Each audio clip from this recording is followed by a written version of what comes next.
नमस्कार सभी दर्शकों को। हमारा साप्ताहिक कार्यक्रम आनंद वर्धन के साथ जो मैं करता हूँ पॉलिटिक्स पर बात करते हैं। आप सबका स्वागत है। आनंद जुड़ने के लिए बहुत-बहुत धन्यवाद। आज बात केवल एक ही हो सकती है। जो कल हाइड्रोजन बम राहुल गांधी ने एक तरह से चलाया था, उसकी अभी तक जो ट्रेमर्स हैं वो अभी भी सबको महसूस हो रहे हैं पूरे हिंदुस्तान में। तो बात मैं वहीं से शुरू करता हूँ। आनंद, मैं आपको 3-4 मेरे प्रश्न हैं, मैं एक-एक करके आपसे चाहूँगा कि इस पर आप टिप्पणी करें। क्योंकि बिहार का इलेक्शन अभी हो रहा है, तो ये जो भी राहुल गांधी ने कल किया वो यहाँ रिपीट नहीं कर रहे। बिहार पर उसका क्या असर होने जा रहा है? जो आज आज वोटिंग हो रही है, तो क्या बिहार में अब ये महागठबंधन के लिए ये अब थोड़ा इजी हो जाएगा क्योंकि ये राहुल गांधी ने जो बोला है? आनंद। जी नहीं, मैं इस पे रिएक्शन करता चलूं। देखिए, दो चीजें हैं। एक तो मेरे हिसाब से ये मोर देन इलेक्शन वाली बात है, लेकिन क्योंकि आपका प्रश्न इलेक्शन से रिलेटेड है इसलिए वहीं तक मैं अपने को स्ट्रिक्ट रखूंगा।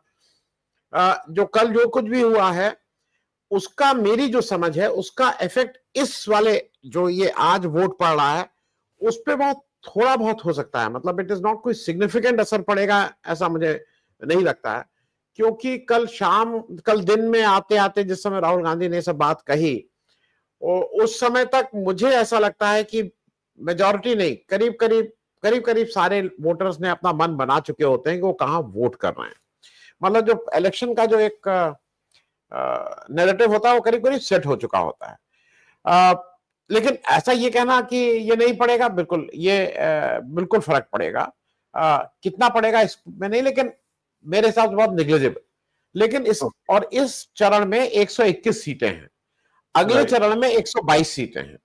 ये चरण जेडीयू के लिए ज्यादा इंपॉर्टेंट है, क्योंकि जो 121 सीटें हैं उसमें जेडीयू आउट ऑफ 101 57 सीट्स इसमें लड़ रहा है। तो अगली बार में जेडीयू की 44 सीट्स रहेंगी और अगली बार बीजेपी की ज्यादा सीट्स रहेंगी।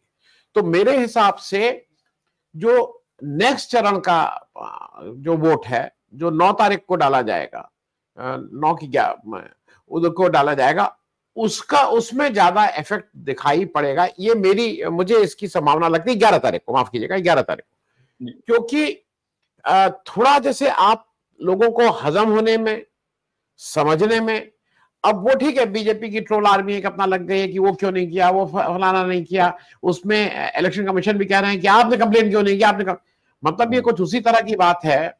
ये पुराना हम लोग जानते हैं कि जब कोई जाके कहे कि साहब वो मुझे लूटने आ रहे हैं, वो उधर से जाने में, तो जब लूट लेंगे तब आके रिपोर्ट लगाना, अभी क्या रिपोर्ट है, कुछ इस तरह की बातें कर रहे हैं। तो इलेक्शन कमीशन का ये कहना कि उन्होंने अर्जी क्यों नहीं दी, उन्होंने फलाना क्यों नहीं दिया, ये सब वाहियात बातें हैं। और एक चीज स्पष्ट हो गया है कि अब ज्ञानेश गुप्ता जी के ऊपर डाउट नहीं, अब वो अपराधी के तौर पे पेश, उनको एक बड़ा देश की एक बड़ी जनसंख्या उनको अपराधी के तौर पे देखेगी, क्योंकि उन्होंने, जिसको कहते हैं ना, लोकतंत्र की हत्या तो कर ही दी है। उन्होंने वोट चोरी का काम नहीं किया, इन लोग उसको वोट चोरी बोल रहे हैं, वो वोट लूटने का काम है। और आजकल जो नया नया जो अगर आप देखें, जब नई चोरी आजकल घरों में हो रही है, तो घर में जब चोर घुस रहा है तो पहले वो गोली मार देता है, आपको मार डालता है और फिर वो लूट के ले जाता है। पुराने जमाने में चोर धीरे से आता था, कुछ चोरी वोरी करता था, आप पकड़ लेते थे, कभी पिटता था, कभी लेके। अब तो ये जो नया नया वो निजाम है इलेक्शन कमीशन का, वो बिल्कुल उसने लोकतंत्र की हत्या करके वोट को लूटने का काम किया है। और ज्ञानेश गुप्ता जी बिल्कुल ठीक से अपराधी के तौर पे सामने आ रहे हैं, उन्होंने एक अपराध किया हुआ है। अब ऐसे अपराधी को उस कुर्सी पे भारत की जनता कितने दिन तक बने रहने देती है, ये देखने वाली बात होगी। कल भी मैं देख रहा था, बहुत से लोग ये कह रहे हैं, अरे राहुल गांधी के कहने से क्या होगा, सड़क पर भाई, और राहुल गांधी क्या करें। बहुत से लोग कह रहे हैं कि राहुल गांधी ये जो पत्रकारों का काम या जो इन्वेस्टिगेटिव जर्नलिस्ट का काम होता था वो कर सकते थे, लेकिन जिस तरह से एक तरफ इलेक्शन कमीशन और स्टेट है, और जितना बड़ा ये काम था, ये काम कोई 10-20 हजार 2-4 लाख रुपए का नहीं था। ये पूरे डेटा को एक जगह लाना, इसको वो करना, ये कोई और एक दो आदमियों का काम नहीं था। मेरे हिसाब से कोई भी न्यूज चैनल या न्यूज की संस्था वो इस लायक ही नहीं थी कि वो इस तरह का इन्वेस्टिगेटिव जर्नलिज्म कर सके। ये तो कोई पार्टी ही कर सकती थी। मेरे हिसाब से राहुल गांधी ने अपना काम कर दिया है। अब ये जिम्मेदारी अब इस देश के नागरिक, आम मीडिया के ऊपर है कि वो इसको कितनी सीरियसली लेके कितनी जल्दी लोगों तक इस बात को पहुंचाती है। अजय जी, आनंद, कल जब ये प्रेस कॉन्फ्रेंस चल रही थी, हम कुछ लोग इसको इकट्ठा देख रहे थे and there was stark silence, मतलब अनबिलीवेबल जो होता है ना, मतलब ये भी नहीं समझ आ रहा था कि बोले भी क्या। मतलब 1 घंटे तक तो कोई, मतलब it had to sink in कि ये हो क्या रहा है हमारे देश में। तो मैं उसी चर्चा को आगे बढ़ाता हूं कि जो चोर जैसे बोलते हैं, चोरी करने के लिए होशियारी जरूरत है। मैं ये ब्राजीलियन मॉडल के बारे में बात करूंगा। ये आपके ही चैनल से मैंने लिया है। आज 1 PM लाइव में राम प्रकाश राय, अगर किसी को देखना है, वो बहुत अच्छा उन्होंने इनके बारे में बताया है। लेकिन जब बीजेपी वाले ऐसा काम करते हैं तो उन लोगों को इतनी भी समझ नहीं है कि हम कहां से फोटो उठा रहे हैं। ये फोटो खरीदी गई है वेबसाइट से, $1, $2, $5 में, तो किसी ने भी ये खरीद के, और उसकी 15-20 साल पुरानी, उसने कहा कि I was 18 to 20 years old, ये किसी ने मेरी लगा दी है। तो ये इतने ज्यादा कॉन्फिडेंट है क्या कि हम चोरी करेंगे और कोई पकड़ नहीं पाएगा? आनंद जी, नहीं, मैं इस पे भी बता दूं, क्योंकि मुझे ऐसा लगता है ना कि जब अनपढ़ों के हाथ में आप देश का नेतृत्व दे देंगे और वही अनपढ़ जो हैं वो देश को चला भी रहे हैं, मतलब आपको कभी कभी नहीं लगता है? बहुत बुनियादी प्रश्न, हम डिग्री नहीं दिखाएंगे, डिग्री ना दिखाने के लिए हम सुप्रीम कोर्ट तक लड़ेंगे। ये कहीं हो सकता है? कोई नेता ये कहता है कि अरे भाई नहीं पढ़े लिखे हैं, एक बार आके कह नहीं पढ़े लिखे हैं ये कहने, लेकिन बजाय इस झूठ को छुपाने के लिए पूरा निजाम, पूरा स्टेट मशीनरी लग गई है कि उनकी डिग्री छुपा दी जाए, डिग्री ना बताई जाए। तो मैं जिस रेफरेंस से और जिस उससे तात्पर्य से आपसे ये बात कह रहा हूं, मुझे ये लगता है कि ये भी जो ये नकल में भी अकल की जरूरत है ना, ये चोरी में भी अकल की जरूरत है। ये बहुत ही फूहड़ लोग हैं, अनपढ़ हैं, इनको ये जो इस तरह का वो करते हैं, बहुत ही क्रूड वे ऑफ डूइंग है। हिरेन पांड्या मेरे रास्ते में आ रहा है, अब हिरेन पांड्या का काम तमाम करना है, भले ही अपना आदमी है, तो ऐसा काम तमाम करवाएंगे कि वो फुहड़ता होगी। भाई आप मुझे ये बताइए, हिरेन पांड्या की हत्या हुई, आरएसएस के बड़े फंक्शनरी थे, गुजरात के पूर्व गृह मंत्री थे, और उनकी हत्या का आज तक खुलासा नहीं हो पाया। मेरा सिर्फ कहना, ये पॉलिटिकली बहुत से ऐसे लोग हैं, पॉलिटिकली आप किसी को किनारे कर दे। बल्लाद मधोक इनके बड़े स्तंभ थे, किनारे कर दिए गए, कोई पूछने वाला है? मैं इस तरह के तमाम नाम गिना सकता हूं, नाम क्योंकि अभी वो कुछ लोग जिंदा हैं। आडवाणी जी किनारे कर दिए गए, कोई पूछने वाला है? लेकिन हिरेन पांड्या अगर किसी की आंख की किरकिरी थे, जिसके भी रहे हो, भाई वो कोई कांग्रेस में आके तो कोई प्राइम मिनिस्टर कैंडिडेट बनने नहीं जा रहा है कि मनमोहन सिंह की जगह हिरेन पांड्या कांग्रेस के कैंडिडेट के प्राइम मिनिस्टर कैंडिडेट हो जाएंगे। वो तो जो भी उनका था वो बीजेपी में था, तो बीजेपी में ही किसी ने कोई दिक्कत थी। मेरा कहना है बहुत ही क्रूड है, और इनको लगता है कि इस तरह से मैनेज करके, तो ये मुझे लगता है कि ये जो मैनिफेस्टेशन हुआ है इस ब्राजीलियन मॉडल का, ये ठेका दे दिया है, पैसा मेरे पास है, ये पैसा लो, कुछ कर दो। जो ठेकेदार है उसको भी क्या पता कौन सा कहां। आप ये कह रहे हैं अजय, जब आप पुल दिखा देते हैं कहीं जापान का और चीन का और कहां का, ये फुहड़ लोग हैं, और उसी लिए जब ये बेईमानी और चोरी पे उतारू होते हैं, तो ये इनको लगता है ना कि मैं खुद नहीं करूंगा, उसको ये सबलेट करते वो जो आखिरी जो आदमी ये कर रहा होता है, उसको ये पता ही नहीं होता है क्या करे। भाई अलंद में और यहां सब जगह तो अब साफ साफ हो गया है ना कि किसी ने दिल्ली में बैठ के किसी ने मतदाता सूची से छेड़खानी की है। मैं एक इशू को इसलिए करके इसको खत्म करूं, इलेक्शन कमीशन अभी तक एक बार भी ये नहीं बोला है कि इलेक्शन कमीशन ने डुप्लीकेसी को रिमूव करने वाला सॉफ्टवेयर क्यों नहीं चलाया। There has to be one explanation ना। जो ये ब्राजीलियन मॉडल के जो 22 फोटो हैं उस पे एक बार भी एक्सप्लेनेशन है। वो कहीं की बात कहीं कर रहे हैं कि नहीं उन्होंने ये कर दिया, वो जवाहरलाल नेहरू, मतलब कहां की बात कर रहे हो आपने। ये एक ब्राजीलियन मॉडल को 22 जगह उसकी फोटो कैसे लगी, इस पे आंसर चाहिए। आपने डुप्लीकेसी अगर है, इसका एक सॉफ्टवेयर है जो 1-2 मिनट में पूरा साफ कर देता, आपने वो क्यों नहीं चलाया? आप पहले चलाए हुए हैं।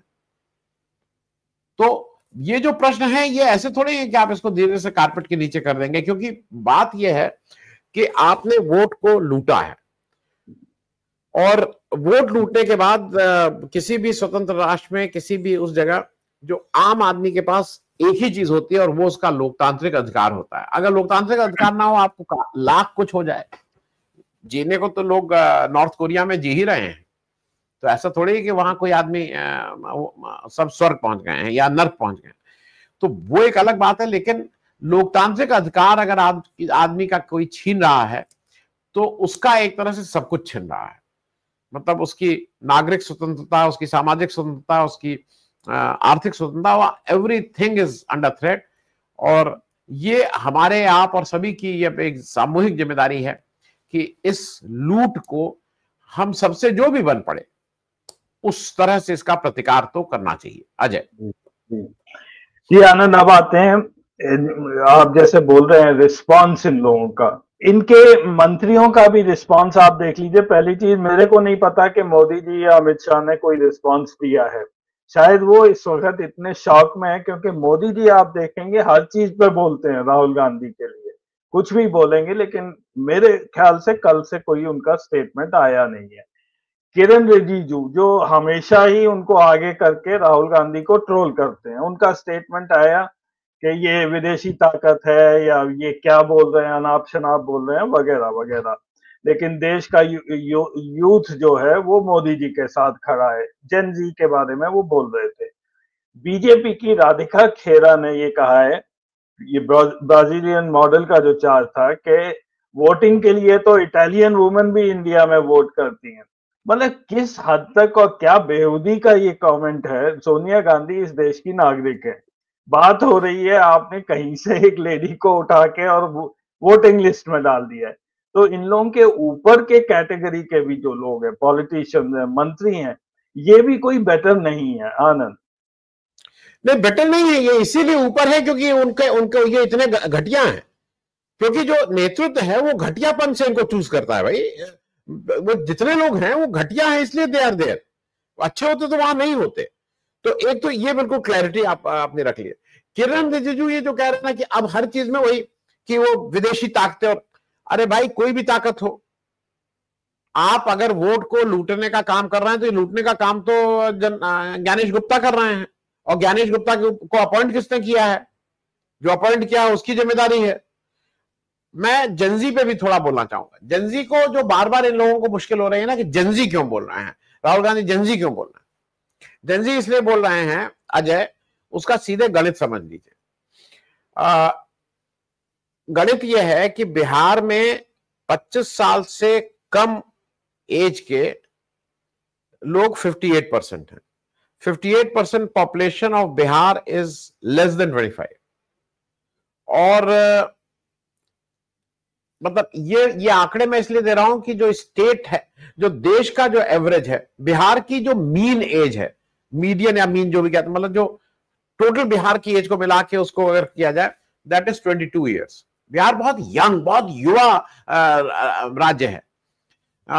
भारत की जो मीन एज है वो 28 साल है, 27.8 है, something like that, you will correct me on that. 28 साल है, बिहार की 22 साल है। तो बिहार बहुत ही युवा है। अब उसके कारण मैं उस पर नहीं जा रहा हूं, क्योंकि भाई वहां बच्चे हो रहे हैं ज्यादा, वो फर्टिलिटी रेट है, वो एक मैं उस पर नहीं जा रहा हूं, लेकिन द फैक्ट रिमेन्स कि it is a very very young state. अब राहुल गांधी उसी को एड्रेस कर रहे हैं, क्योंकि राहुल गांधी ये बताने की कोशिश कर रहे हैं कि भैया ना तुम्हें ये रोजगार दे रहे हैं महंगाई पे नहीं, और ये तुम्हारा जो एक अधिकार है वोट देने का, उसको भी ये लूट ले रहे हैं। नो, मैं ये बिल्कुल मानता हूं कि जो मोदी जी 10,000 रुपया देते हैं, और ये हालांकि ये भी गलत है, वो किसी तरह से वोटर को प्रभावित करें, वो सब ठीक है, लेकिन आप एक लीगल प्रोसेस, एक वोट देने के उसको ही अगर आप लूट के ले जाए, और देखिए अब सारी चीजें मिल रही हैं, मिल क्या रही हैं, ये करीब 10 से 15% वोटों का ये हेराफेरी है, इस तरह के वोटर बनाते हैं। फिर अगर आप देखिए तो शाम को 5 बजे से रात 8-9 बजे तक जो होता है, ये जो लोग कह रहे हैं ना, ये क्यों सीसीटीवी कैमरा की फुटेज नहीं दे रहे हैं? सीधी सी गणित है, अगर एक बूथ में 1000 वोटर हैं और वहां 800 वोट पड़े, तो सीसीटीवी में तो आएगा ना कि 800 लोग अंदर गए थे, 800 लोग बाहर निकले। लेकिन अगर अंदर 600 लोग गए या 650 गए और बाकी 150 लोग अंदर ही से मैनेज हुए, तो ये बिल्कुल स्पष्ट हो जाएगा। मैं मोटी बात, मैं चेहरा मिलान की बात ही नहीं कर रहा हूं। ये जो 5 बजे के बाद जब पोलिंग एजेंट सब लोग बाहर चले जाते हैं, सब हो जाता है, उसके बाद का जो कार्यक्रम ये चलता है, ये सामने सामने है। अब तो समझ में आ रहा है ना कि ये क्या हो रहा है। तो मतलब मैं इस बात को इसलिए कह रहा हूं कि ये बिल्कुल सीना जोरी वाली बात है। मैं करूंगा, जो करना है कर लो। कुछ इस तरह का है कि मैं तो चोरी करूंगा, आपसे जो मन पड़ता है कर लो। तो अब देश को, हमको, आपको फिर से बार बार राहुल गांधी उस जो हमारा एक इनर्शिया है उसको झचोड़ने की कोशिश कर रहे हैं कि उठिए, ये कोई राहुल गांधी की लड़ाई नहीं है, ये हमारे और आपकी स्वतंत्रता के ऊपर सीधे सीधे चोट है, और उसको बचाइए, नहीं तो ये जो हम और आप जो भी कर रहे हैं इसका कोई मतलब नहीं रह जाएगा। अजय जी, आनंद, एक चाहूंगा कि आप थोड़ा सा इस बारे में भी बात करें कि इलेक्शन कमीशन का रिस्पांस क्या रहा है। ये हरियाणा इलेक्शन कमीशन ने ये कल डाला था कि डिटेल्ड रिस्पांस हम देंगे राहुल गांधी के प्रेस कॉन्फ्रेंस का। तो उस रिस्पांस में उन्होंने ये एक पेज का ये 15 पॉइंट्स डाल दिए। मेरे को नहीं समझ आ रहा है इसका मतलब क्या है और क्या डिटेल्ड रिस्पांस रही है। तो ज्ञानेश कुमार जी जी बोलिए बोलिए। बाकी इलेक्शन कमिश्नर्स वो लोग कहाँ हैं इस बारे में, और क्या रिस्पांस दिया है? आनंद नहीं अजय, ये भाई फिर से वही है, आप कुछ भी का एलिगेशन आपके ऊपर ये है कि अजय आपने नीली शर्ट पहनी है और आप नीली शर्ट आप पहन के आपने ये किया, वो नीली शर्ट चोरी की है। अब आप कुछ और बात करने लगे, मैं टेलर मास्टर के पास गया था, मैं वहां पे 2 मीटर कपड़ा दिया था और टेलर, अरे भाई जो आपके ऊपर एलिगेशन है उसमें जवाब दीजिए ना। आप एक स्टैटिस्टिक्स दे रहे हैं कि वहां कितने बूथ हैं, कितने बीएलओज हैं, कितने वोट पड़े, कितने वोट खत्म हुए, कितने वोट किए। No one is asking that, no one is asking that. The allegation is कि वहां पे इस तरह की डुप्लीकेट वोट्स इतने हैं, ये वोट्स इतने हैं, उसका एक डिटेल दिया गया, आप उस पर जो बताइए। ब्राजीलियन मॉडल का, एक और महिला का, 2 घरों में 506 वोट का, जो स्पेसिफिक 4-5 जो हैं उस पर बताइए। मतलब उस पर रिस्पॉन्स चाहिए ना, आप उसको छोड़ के आप बाकी सारे रिस्पॉन्स दे रहे हैं और आप अपने को अब बचाने की कोशिश कर रहे हैं। और वो भी रिस्पॉन्स देखिए, ये बिल्कुल क्लियर है, ये रिस्पॉन्स कोई अपनी इच्छा से नहीं दे रहे हैं, ऊपर से कहा गया होगा कि ये बोलो तो बोल रहे हैं, तो क्या करें। तो मेरे ख्याल में इन सब चीजों का कोई फर्क नहीं पड़ता है, जिसको कहते हैं ना cat is out of bag. और अब तो बिल्कुल ओपन में है कि ये पूरा मामला चोरी लूट का है, और उसको anything less than Gyanesh Gupta leaving his chair, number 1, having a transparent election commissioners, number 2, anything less than that अगर हो रहा है तो वो सिर्फ इसी के आगे पीछे की बात होगी, नथिंग मोर देन। जी आनंद, इस पे हम लोग निगाह रखेंगे। अभी काफी डेवलपमेंट मेरे ख्याल से आगे आएंगे इस बारे में। आज का एक और चीज मैं खत्म करूंगा। जोरान मामदानी का जो न्यूयॉर्क में वो मेयर बने हैं, उस पर भी आपकी टिप्पणी चाहूंगा। कल रात को आपने पूरा एक इस पर कार्यक्रम किया था, तो मैं चाहूंगा एक ब्रीफ में 5-10 मिनट में जो कल आपने वहां बोला था वो एक समराइज कर दीजिए कि जोरान मामदानी वहां मेयर इलेक्ट हुए हैं, जनवरी से वो शायद चार्ज संभालेंगे। मैं यहाँ सिर्फ एक फोटो दिखा रहा हूँ उनकी लेफ्ट हैंड साइड पर कि ये कहीं ऊपर से नहीं टपके हैं, इन्होंने काफी मेहनत की है। ये वहां पे सोशलिस्ट माने जाते हैं और जो गरीब तबके के लोग हैं उनके साथ ये खड़े रहते हैं। ये 4 साल पहले का फोटो है जहां ये अरेस्ट किए गए थे। कुछ टैक्सी वालों के लिए ये वहां लड़ रहे थे। लेकिन मागा के लोग जितने भी हैं वो कल से इनको ट्रोल करने में लगे हुए हैं बुरी तरह से, और तरह तरह की मतलब अपशब्द इनके बारे में बोले जा रहे हैं इनके धर्म को लेकर। तो मैं आपसे चाहूंगा कि एक ओवरऑल इसके बारे में आप बता दीजिए। आनंद। देखिए, ममदानी का इसलिए जितना भाई 34 वर्षीय एक नवयुवक कहेंगे हम लोग, 34 ईयर्स ओल्ड। दो चीजें, मतलब मैं पहले भारत की दृष्टि से कह दूं फिर बाकी चीज कहूं। दो दृष्टि से भारत के लिए महत्वपूर्ण इसलिए है कि एक तो वो उन्होंने सबके सामने कहा, इसलिए सबको पता है, जब उन्होंने नेहरू को कोट किया। तो अगर कोई नेहरू को कोट कर रहा है तो नेहरू से इंस्पायर भी हो रहा है, क्योंकि नेहरू की जो 14-15 अगस्त की रात की जो स्पीच है उससे वो इंस्पायर होकर उन्होंने अपनी स्पीच को भी वहां वो किया। तो वो नेहरू की वैल्यूज को ठीक से समझ रहे हैं। दूसरी जो फोटो आपने दिखा दी, इसके बारे में भी ये बता दूं कि ये बार बार ममदानी एक चीज कहते हैं, और एक बार नहीं कहते हैं, ये ममदानी ने कई बार ये चीज कही है कि ममदानी नॉन वायलेंस, जो गांधी की राह है उससे उन्होंने वहां बहुत काम किया है। जो इसमें गिरफ्तार होना, ये सब होना, ये उनका बहुत बार रहा है। ये बात मैं इसलिए कह रहा हूं कि वो जो हम और आप जानते हैं, वो डेमोक्रेटिक पार्टी के कैंडिडेट थे, प्राइमरी जीत के आए थे। डेमोक्रेटिक पार्टी से ही वो डिस्ट्रिक्ट 36 जो न्यूयॉर्क का जो डिस्ट्रिक्ट, मतलब जो विधानसभा है उसके डिस्ट्रिक्ट 36 के वो एमएलए, वहां के, अगर वहां रिप्रेजेंटेटिव बोलते हैं, हम लोग एमएलए बोलते हैं, वहां के एमएलए रहे हैं। 20 का इलेक्शन जीते, 22 का जीते, 24 का जीते। अच्छा, वहां सारे टर्म 1 जनवरी से शुरू होते हैं, तो इनका ये मेयर का टर्म भी 1 जनवरी 2026 से शुरू होगा। लेकिन उससे ज्यादा अहम ये भी एक चीज समझ लीजिए कि अमेरिका में एक है democratic socialist of America. No, this is an organization जो बेसिकली, जहां से ये सारी जो आप बात ये कर रहे हैं ना कि लोगों को सस्ता शिक्षा मिले, सस्ता वो मिले, सस्ता ये मिले, ये इंपॉर्टेंट है।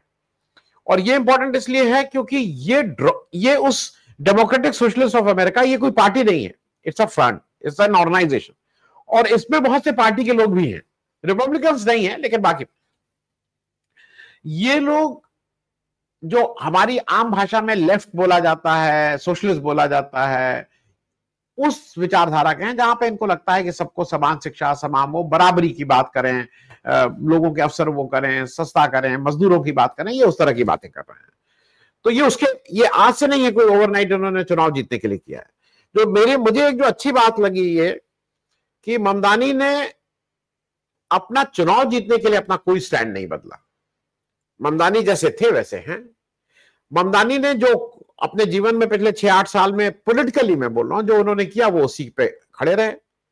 ममदानी 9 या 10 जो विधानसभा की कमिटीज होती हैं, जो उनकी जो स्टेट कांग्रेस की जो कमिटी थी उसके सदस्य हैं, और जिसमें अगर आप ध्यान से देखिए तो उन सारी कमिटीज के सदस्य हैं कि लोगों के ट्रेवल को कैसे करेंगे, इंश्योरेंस को कैसे करेंगे, शिक्षा को कैसे करेंगे। एक और एक बड़ी चीज ये है कि न्यूयॉर्क का सिटी का, मतलब जहां पे ये हुआ है, उसका जो बजट है वो 2.8 ट्रिलियन है। GDP of that is 2.8 trillion. दुनिया का 8वां सबसे बड़ा देश हो जाएगा अगर न्यूयॉर्क सिटी को सिर्फ जीडीपी के हिसाब से देखें। मतलब अमेरिका 30 ट्रिलियन, चाइना 18 ट्रिलियन, फिर ये 3-4 ट्रिलियन के हम 4-5 लोग, जर्मनी, जापान, इंडिया, यूके, ये 4-5 लोग। उसके बाद 8वें नंबर पे न्यूयॉर्क एक सिटी खड़ी हुई है, 2.8 ट्रिलियन। तो दे हैव द माइट उनके पास। और उनको मतलब ये सारा थ्रेटनिंग के बाद आपको कुछ कॉमन सा नहीं लगा जब उस दिन ट्रंप ने कहा कि अगर ये जीते तो मैं सेंट्रल मदद भेजना बंद कर दूंगा? आपको डबल इंजन सरकार की बू कहीं से नहीं आई। मतलब ये तो अपने यहां कहा जाता है कि अगर आपको विकास करवाना है तो इंग्लिश पार्टी को वोट दीजिए, नहीं तो हम सेंटर। वही चीज वहां वो कह रहे थे। तो दोनों लोगों ने गुरुकुल एक ही है, दोनों लोगों का लाइन ऑफ थॉट एक ही है, सोचते एक ही ढंग से हैं। तो मेरा यह ममदानी का एक बड़ा है। अब लोगों का कहना यह है कि जो ममदानी का असली टेस्ट अब शुरू होता है, क्योंकि लोग कह रहे हैं ममदानी ने बहुत कुछ ऑफर किया है। मैं अभी भी ये मानता हूं कि अगर कोई व्यक्ति अच्छी नीयत से, मैंने कल 2-3 लोगों का नाम लिया था जो न्यूयॉर्क के पुराने मेयर रहे हैं और जिन्होंने न्यूयॉर्क के फेस को चेंज किया, जो उनको आज भी याद करते हैं। ममदानी को एक मौका मिला है। Mamdani has come with lot of goodwill, और अगर मेरे हिसाब से अगर कोई आदमी अपने निजी स्वार्थ को छोड़ दे और अगर वो सही में पब्लिक सर्विस में लग जाता है, तो शायद, क्योंकि बहुत से लोगों का जो ममदानी के सपोर्टर कह रहे हैं अगर 10% भी डिलीवर कर देंगे तो लोग खुश रहेंगे, क्योंकि यहाँ कुछ डिलीवर नहीं होता है। लेकिन अगर ईमानदारी से ममदानी चलेंगे तो जो उन्होंने प्रॉमिस किया उसका एक अच्छा वो डिलीवर कर सकते हैं। और एक बार डायरेक्शन मिल जाए ना, तो अगर डायरेक्शन सेम है तो किसी को दिक्कत नहीं है। आप अगर डायरेक्शन ठीक कर दीजिए फिर दिक्कत नहीं है, फिर तो पेस की दिक्कत होती है ना, फिर तो स्पीड की दिक्कत होती है कि किस रफ्तार से चल रहा है। डायरेक्शन तो ठीक है। तो वो मुझे लगता है कि ममदानी का जो सबसे बड़ा अभी अगले 4-6 महीना हम लोगों को देखना है।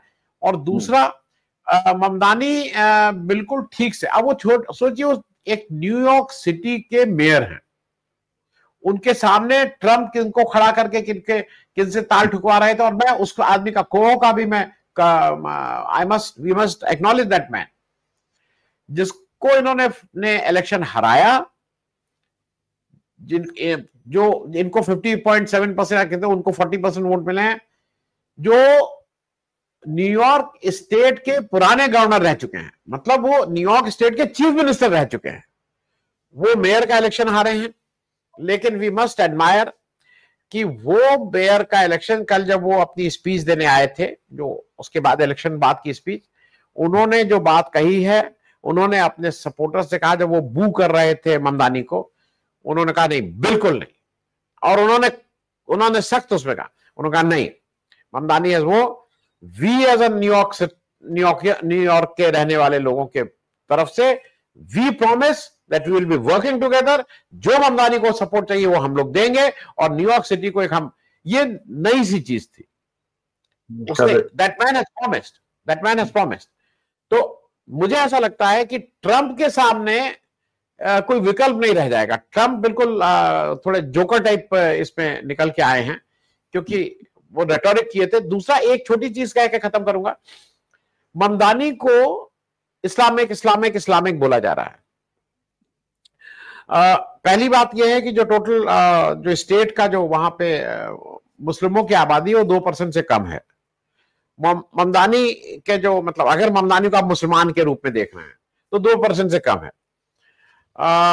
ममदानी ने, अब मुझे कल एक मेरे उस पर किसी ने कहा कि जूस और जियोनियंस ये अलग मूवमेंट है, वो ठीक है, लेकिन लार्जर उसमें जू स्टेट की वकालत करने वाले कुछ लोग होते हैं, मतलब वो, लेकिन जिस तरह से उन्होंने कैपिटलिस्ट के अगेंस्ट बात कही है, और उसमें बहुत से जो पैसे वाले हैं वो उनसे मुश्किल है, तो he has taken it head on. और मैं ये कह रहा हूं कि वो जात पात से ऊपर उठ गए हैं वो व्यक्ति।